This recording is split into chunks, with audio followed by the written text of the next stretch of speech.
جس طرح بعض بچے وقت سے پہلے پیدا ہوتے ہیں اور کمزور رہتے ہیں، اسی طرح وہ محبت بھی کمزور رہتی ہے جو وقت سے پہلے جنم لے۔ میں اپنے قلم کی مقراظ سے اپنا لباس پہلے ہی تار تار کر چکا ہوں، خدا کے واسطے مجھے اور ننگا کرنے کی کوشش نہ کرو۔ میرے چہرے سے اگر تم نے نقاب اٹھا دی تو تم دنیا کو ایک بہت ہی بھیانک شکل دکھاؤ گے۔ میں ہڈیوں کا ڈھانچہ ہوں جس پر میرا قلم کبھی کبھی پیلی جھلی مڑتا رہتا ہے۔ اگر تم نے جھلیوں کی یہ تہ ادھیڑ ڈالی تو میرا خیال ہے جو ہیبت تمہیں منہ کھولے نظر آئے گی اسے دیکھنے کی تاب تم خود میں نہ پاؤ گے۔ ویسے میں بڑا سعادت مند ہوں، مجھے اپنے مالک سے پیار ہے۔ میں انشاءاللہ تھوڑے ہی دنوں میں مر جاؤں گا۔ اگر خود نہیں مروں گا تو خود بخود مر جاؤں گا، کیونکہ جہاں آٹا روپے کا 2.25 سیر ملتا ہو وہاں بڑا ہی بے غیرت انسان ہوگا جو زندگی کے روایتی 4 دن گزار سکے۔ کل بازار جانا ہوا، 2 کتوں کو گوشت کی خاطر بری طرح لڑتے دیکھا۔ واپسی پر انہی دونوں کو اٹکھیلیاں کرتے دیکھا۔ پھر مجھے وہ 2 بھائی یاد آ گئے جو 20 سال پہلے کسی بات پہ لڑے تھے اور آج تک نہیں بولے۔ اگر تم مجھ سے کبھی کبھی نفرت نہ کرو تو تم مجھ سے ہمیشہ محبت بھی نہیں کر سکتے۔ انسان اسی قسم کی الجھنوں کا مجموعہ ہے۔ میں ایک بار پھر اسی نتیجے پر پہنچا کہ وہ خوبصورت تھی، سکڑی ہوئی خوبصورت، حنوط لگی خوبصورت، صدیوں کی محفوظ و معمون اور مدفون کی ہوئی خوبصورتی، اور میں نے ایک لحظے کے لیے یوں محسوس کیا کہ میں مصر میں ہوں اور پرانے دفینوں کی کھدائی پر معمور کیا گیا ہوں۔ تم محبت میں زندگی چاہتے ہو، میں زندگی میں محبت چاہتا ہوں۔ عورت اور مرد کے درمیان اس وقت تک مفاہمت کا کوئی راستہ پیدا نہیں ہو سکتا جب تک وہ میاں بیوی نہ بن جائیں۔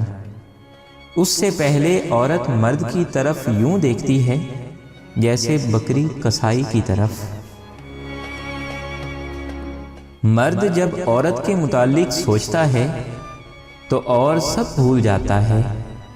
وہ چاہتا ہے کہ عورت کو عورت نہ سمجھے، عورت کو محض عورت سمجھنے سے اس کے جذبات کو ٹھیس پہنچتی ہے۔ چنانچہ وہ چاہتا ہے کہ اسے خوبصورت سے خوبصورت روپ میں دیکھے۔ میری سمجھ سے یہ چیز تو بالکل بالا تر ہے کہ عورت سے عشق لڑانے سے پہلے تمام پہلو سوچ کر ایک سکیم بنانے کی کیا ضرورت ہے۔ نرم و نازک روح کو اپنے سینے میں دبا کر تم زمانے کی پتھریلی زمین پر نہیں چل سکو گے۔ جو پھول کی پتی سے ہیرے کا جگر کاٹنا چاہے اسے پاگل خانے میں بند کر دینا چاہیے۔ کہتے ہیں کہ یہ سب حماقتیں تعلیم کی کمی کی وجہ سے ہیں۔ جب متفقہ طور پر یہ بات تسلیم کر لی گئی ہے تو پھر یہ کیا حماقت ہے کہ تعلیم عام نہیں کی جاتی؟ کیا اس کا یہ مطلب نہیں کہ وہ لوگ جن کے ہاتھ میں عوام کو تعلیم دینے کا کام ہے خود تعلیم یافتہ نہیں؟ اگر ویشیا کا ذکر فحش ہے تو اس کا وجود بھی فحش ہے۔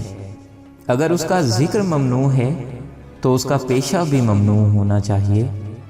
ویشیا کو مٹائیے، اس کا ذکر خود بخود مٹ جائے گا۔ عورت رو سکتی ہے، دلیل پیش نہیں کر سکتی۔ اس کی سب سے بڑی دلیل اس کی آنکھ سے ڈھلکا ہوا آنسو ہے۔ شاعروں پر اللہ کی لعنت بیڑا غرق کرتے ہیں لوگوں کا۔ مسجد میں دیوبندی، شیعہ، سنی اور وہابی، مگر سینما میں ایک ذات۔ عورت سے محبت کرنے کا پہلا مقصد یہ ہوتا ہے کہ وہ مرد کی ہو جائے۔ خوبصورتی میں خلوص ہونا ناممکن ہے، بدصورتی ہمیشہ پرخلوص ہوتی ہے۔ عورت سے عشق کرنا اور زمینیں خریدنا تمہارے لیے ایک ہی بات ہے، سو تم محبت کرنے کی بجائے 1-2 بیگھے زمین خرید لو اور اس پر ساری عمر قابض رہو۔ سعادت حسن منٹو کا اپنے اداکار دوست شیام کے انتقال پر تبصرہ۔ شیام بہت بڑا عاشق تھا، وہ ہر خوبصورت شے سے محبت کرتا تھا۔ میرے خیال میں موت بھی خوبصورت ہوگی، ورنہ وہ کبھی نہ مرتا۔ میں نفسیات کا ماہر نہیں، لیکن اتنا ضرور جانتا ہوں کہ انسان سے خود جرم سرزد نہیں ہوتا، حالات سے ہوتا ہے۔ میں ایسی دنیا پر، ایسے مہذب ملک پر، ایسے مہذب سماج پر 1000 لعنت بھیجتا ہوں جہاں یہ اصول مروج ہو کہ مرنے کے بعد ہر شخص کو لانڈری میں بھیج دیا جائے، جہاں سے وہ دھل کر آئے اور رحمت اللہ علیہ کی کھونٹی پر لٹکا دیا جائے۔